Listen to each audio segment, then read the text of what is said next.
Fourth inning, Brett Baty leads off for New York and takes ball one from Logan Webb.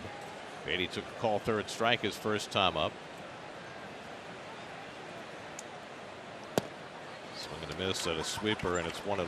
Let's check in with Steve Gelb. Steve? So, Gary, we know that Brett Baty's been really hot for the last month, but how about this stat? In the month of July, he has the lowest chase rate in all of Major League Baseball. And speaking to Baty about it, he said that it's probably having a lot to do with the work that he's done changing his routine midway through this season, where about a half an hour before the game, we've talked about this, he takes challenging batting practice as he rips a base hit up the middle, and the hot streak continues.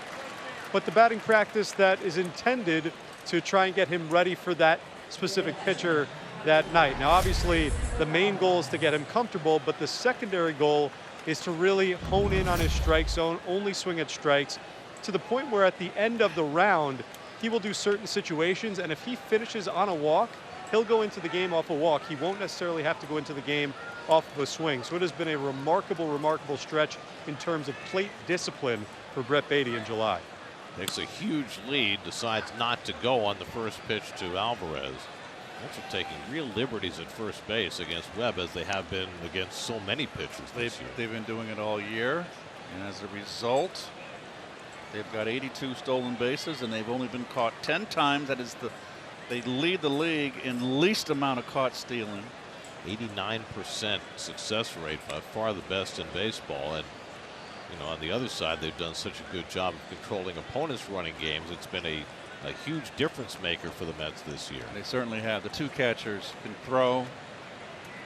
And the pitchers have done a better job. Even down to Edwin Diaz, who had such problems with base stealers. He's done a better job holding runners. Yes. Alvarez struck out his first time up. And that one misses away. 2-0.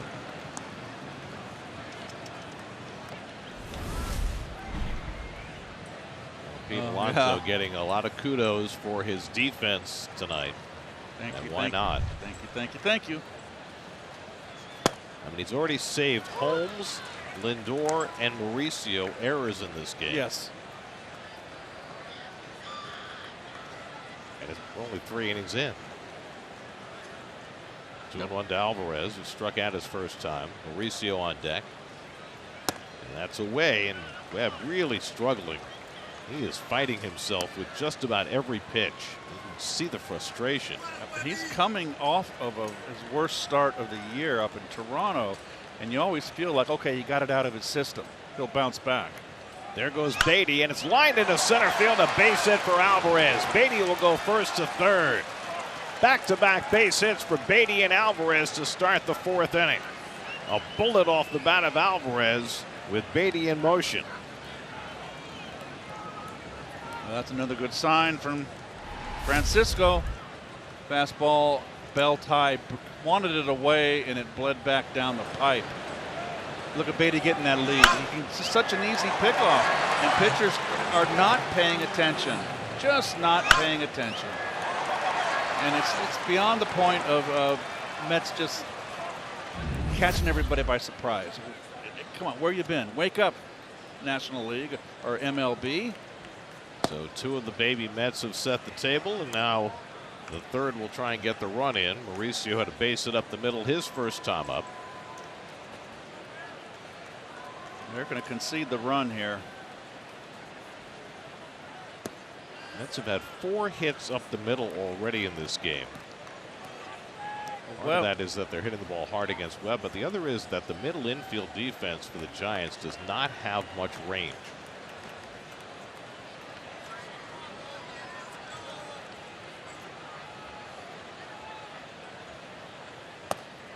And Webb misses away, and it's 3-1, 3-0.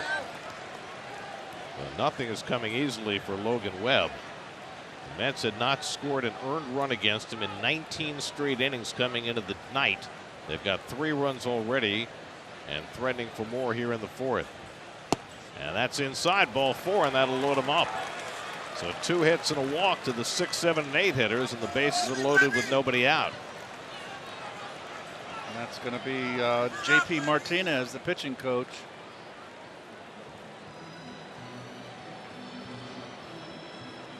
Drive Around the Majors brought to you by your local Chevy dealers. Early trading before the deadline. Josh Naylor went to the Diamondbacks, from the Diamondbacks to the Mariners yesterday. Ryan McMahon from the Rockies to the Yankees today. And of course, Gregory Soto from the Orioles to the Mets today. He's not here. No, he's not joined the team yet. The Mets did bring up Jose Castillo today and sent out Alex Carrillo, so they do have a second lefty in their bullpen tonight. Have to put initials next to the Sotos. I have a hunch it's the right fielder. Well, yeah, I don't think Gregory's wearing number 22. No relation. So here's Tyrone Taylor with an opportunity. Bases loaded, nobody out. Tyrone flied to center his first time up. Just 7 hits in his last 64 at bats. He takes a knee-high fastball for a strike, 0-1. Boy, he's taking all the way, and you got a pitcher in trouble. Bases loaded, nobody out. He just walked the 8th hitter on 5 pitches. Boy, I'd be jumping on a first pitch fastball.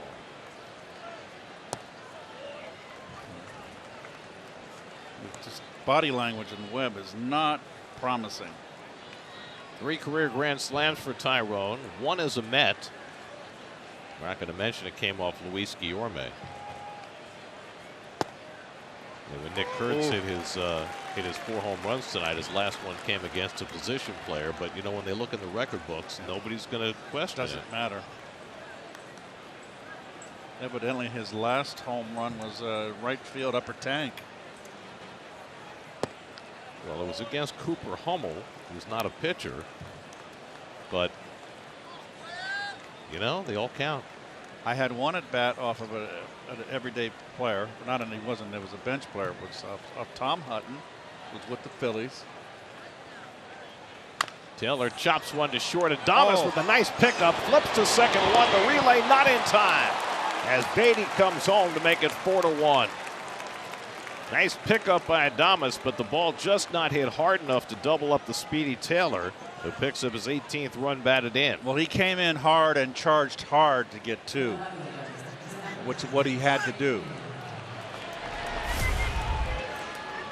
That's got rid of it quickly, but just the speed of Taylor is hard to turn it.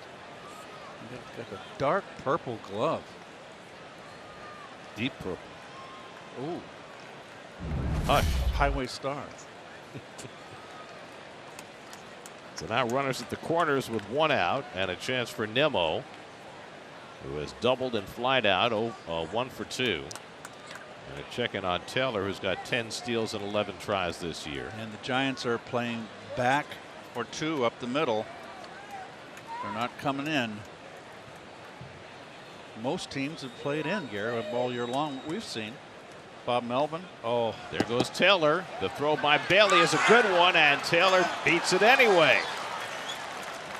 Bailey's got the best pop time of any catcher in baseball. He's just so terrific at getting rid of the ball, but Taylor got such a huge jump against Webb, he steals the base anyway. You're going to hold people on, or allowing him to get that walking lead. I mean,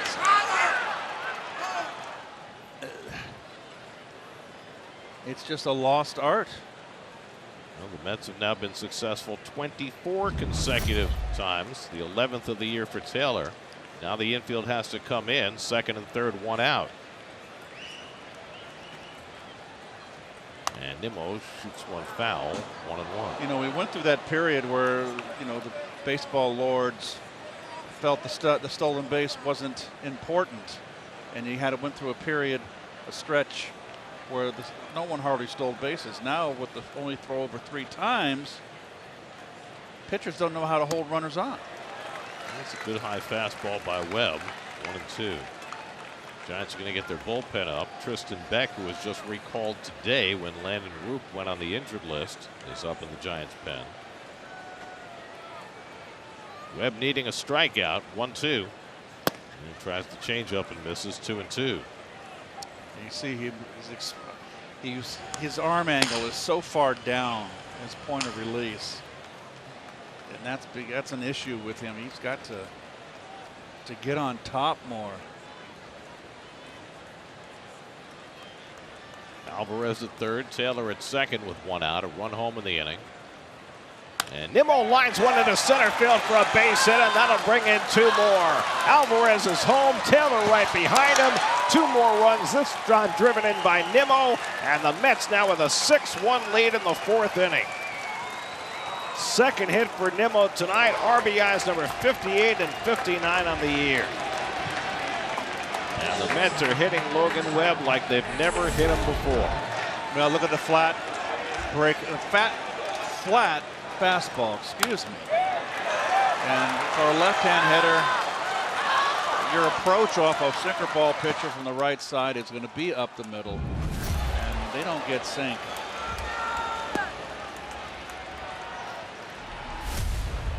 And Taylor knows it's a base hit. With his speed, he can waltz home. That was a nice throw from center field. If it hadn't hit the mound, it might have closer than I thought. Even faster. There goes Nimmo stealing. Bailey's throw is high, and Nimmo steals a base. Well, this is getting embarrassing for the Giants. I'm sorry, and Webb. Well, this is all on Webb. He is allowing the Mets to get enormous jumps on all of these steals. They're 3 for 3 now tonight. It's just egregious. Well, all the Met players credit first base coach Antoine Richardson with giving them the tells that tell them when it is the right time to go. And whatever it is that Antoine is doing, the Mets are stealing Webb blind. He had only given up 4 stolen bases this season in his first 21 starts, and the Mets have 3 tonight. And plus, you've got a catcher, Ben Bailey, that can throw. And Lindor down on strikes for the 2nd out. First time Lindor has been retired tonight after homering his last time up. Just the 3rd strikeout for Webb, who came into the night 3rd in the National League in strikeouts.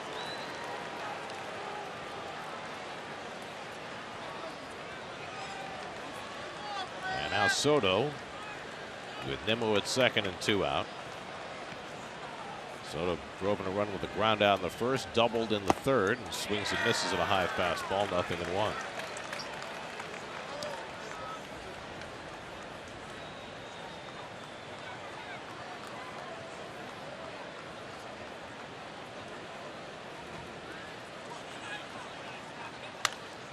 Soto shoots the changeup foul, and it's 0-2.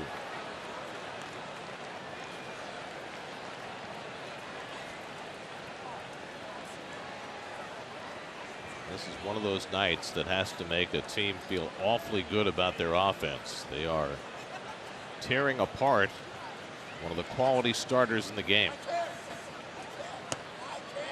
Soto takes it high, ball and 2 strikes. He's just all over the place, not down in the strike zone. Hasn't really thrown a lot of breaking balls, thrown a lot of fastballs, and it's not sinking. It's up.